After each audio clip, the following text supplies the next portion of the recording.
Yo les gars, c'est Mathis Football. On se retrouve aujourd'hui pour une toute nouvelle vidéo, l'avant-match de cette sixième journée de Ligue 1 McDonald's entre le RCSA Strasbourg et l'Olympique de Marseille. L'OM qui va devoir continuer à prouver après cette victoire face à Lyon. Et du côté de Strasbourg, un très bon résultat face à Lille. Comme d'habitude, le petit like, l'abonnement, le commentaire, ça fait toujours extrêmement plaisir. Je compte sur vous. Sur ce, voilà, je ne vais pas blablater plus longtemps. On est directement parti donc pour ce petit avant-match de Marseille-Strasbourg. Donc du côté de Strasbourg, leur dernier match c'était face à Lille, un score de 3 buts partout, très très gros score, avec une équipe de Strasbourg à réaction, comme on le voit avec un doublé de Zegrova en seulement 13 minutes de jeu. Et tout simplement, voilà, Strasbourg qui va revenir en 12 minutes de jeu, qui va même prendre l'avantage, avec notamment aussi un but refusé.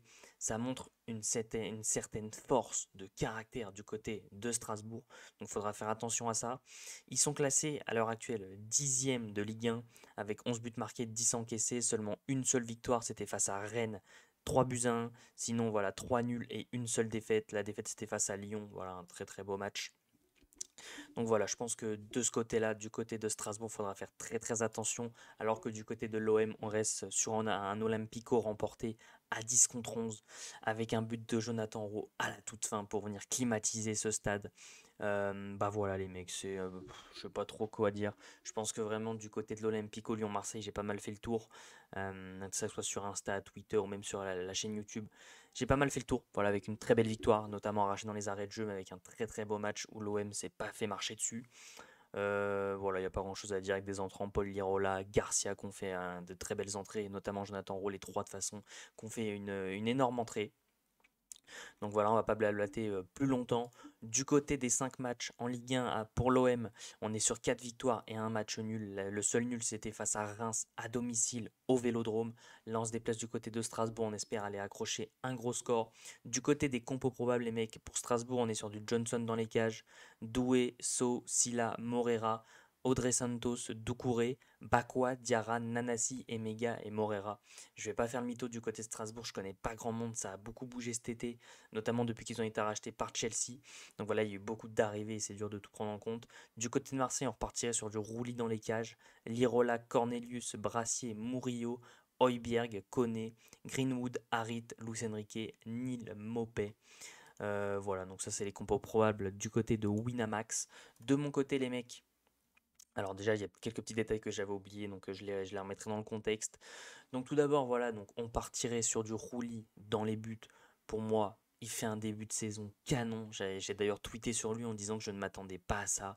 Je répondais même des fois en disant ouais, j'en veux pas trop, tout ça, tout ça. Finalement, quel début de saison. Après, il a jamais vraiment atteint ce niveau, je trouve, de performance, que ce soit à l'Ajax. Il est passé par Villarreal notamment, je crois. Voilà, j'ai pas de souvenir de lui d'un grand gardien.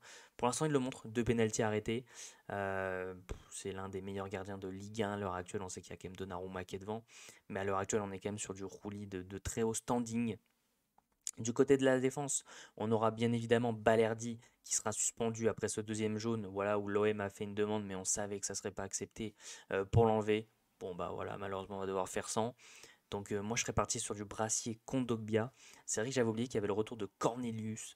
Donc je peux changer un peu tout ça et je pense que De Zerbi pourrait aligner donc Brassier et Cornelius et mettre Kondogbia au milieu de terrain. Mais c'est vrai que j'avais complètement oublié le retour de Cornelius. Par contre pour moi on n'aura pas du Garcia à gauche ni du Paul Lirola à droite. Pour moi voilà, c'est pas parce qu'ils ont fait de très très belles entrées face à Lyon que ça va changer la perception de Roberto De Zerbi. Pour moi Rongier est celui qui apporte le plus de stabilité côté droit. Donc pour moi, il sera reconduit de ce côté. Et malheureusement, côté gauche, en l'absence encore et toujours de Quentin Merlin, Murillo est le plus apte à rendre service sur ce côté. Dans ce milieu de terrain, du coup, donc j'aurais pu inclure Kondogbia, mais dans tous les cas, je mets Højbjerg. Voilà, c'est vraiment le milieu de terrain type de l'OM, capable de gérer le tempo, garder le ballon, faire de très belles passes en profondeur, frapper, allumer la cage, faire des gros retours défensifs. Voilà, c'est un milieu de terrain de classe mondiale. Du côté de Koné, on était sur une première face à Lyon en tant que titulaire. Ça n'a pas été flamboyant, mais ça a été contexte très particulier, très vite réduit à 10 contre 11 dans un gros match avec une forte intensité. Donc c'était dur pour lui de se montrer, donc pourquoi pas être reconduit face à Strasbourg en espérant faire un meilleur match. Et je repartirai sur un quatuor Enrique, Harry, Greenwood, mais cette fois-ci je sortirai Eli Wahi du terrain pour mettre Neil Maupay, parce que pour moi, Eli Wahi, voilà, ça fait déjà 5 matchs. 5 matchs où il n'est pas mauvais, mais il n'est pas non plus flamboyant.